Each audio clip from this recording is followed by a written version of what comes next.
Bismillahir Rahmanir Rahim. An important issue regarding Islamic economic directives is the issue that whether credit cards are allowed or not. We know that today the use of credit cards has become rampant simply because it's difficult to carry currency and it's much easier to carry this plastic money, and therefore it has been posed, the question has been posed, that is the use of credit card allowed or not.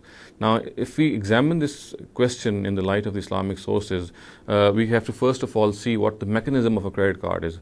A credit card affords you the opportunity to buy through that agency, of course, and in that case you are actually acquiring a loan for that particular period, to buy that quantity or buy that commodity, and after the expiry of that period you return the same what you had borrowed. However, after a certain period of time, for example 15 days or 20 days, which are given as a latitude or as a grace period to you in which you can return that loan, if that period is crossed and then you repay the loan after that period, then you have to pay a certain amount of interest on that loan. And therefore, because of this fact, there are scholars who think that credit cards are not allowed. They must not be used in this period. Of course, if a person can use these credit cards within the period in which the loan is to be returned as a loan and in which there is no penalty of interest, then there is no problem. However, once that period is crossed and a person is forced to pay interest on that, then that should not be the case, because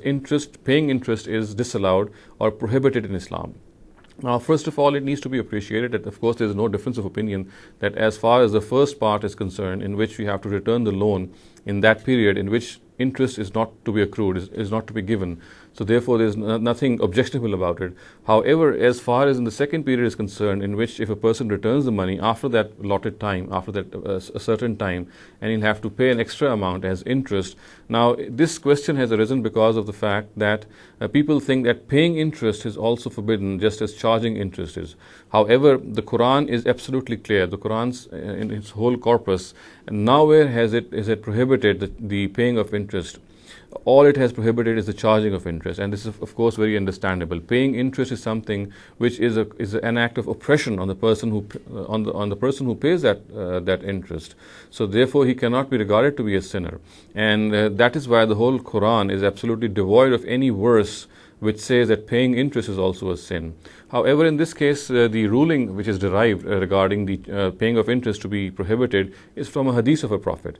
And in that hadith, it is the words which have made this conclusion to be drawn is the word mukil, which is generally translated as the payer of interest. However, if this whole hadith is interpreted in the light of the Quran, it can be concluded that this word actually, and as I said many times in my other lectures, that it is absolutely important to interpret all narratives in the light of the Quran. So therefore, if the Quran is not prohibiting the paying of interest, then how can a narrative do so? So if we examine the words of the narrative, we can see that the word mukil has not been translated properly. The word mukil has been translated as the person who pays interest. However, if we examine the narrative, the words of the narrative, we can easily see that actually the word mukil means a person who is the agent of that person who gives interest on loan. And this is the proper translation of the word mukil. And this can also be gauged from the fact that the other people mentioned here in the narrative are all supporters of the person who gives that interest-bearing receiving loan. And the other people mentioned are the scribe, the person who writes down that loan document, and the person who is a witness to that loan document. And very similarly, on a very similar basis, the person who is an agent of that person who gives a loan on interest is also a supporter of that person. So a correct translation of the word mukil would be an agent of the person who gives loan on interest. So therefore, this narrative also does not prohibit the paying of interest if it is interpreted in the light of the Quran and if its words are given proper attention to.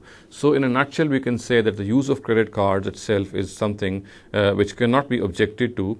However, in this regard, one thing which needs to be kept in consideration is a general recommendation, a general exhortation of the Prophet, in which he has said that living on loan or living a borrowed life or living life in which one is generally borrowing money is something which should not be the case in the case of a believer. The Prophet says that a believer should live in his own means.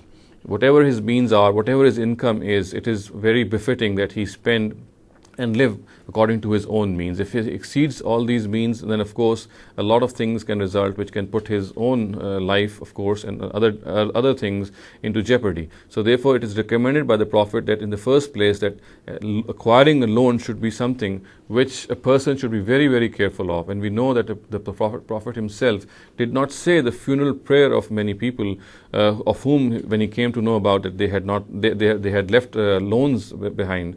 So we have to be very careful in this regard, that of course credit cards are something which are allowed, as I said, if we see the whole scenario on the basis of the argument.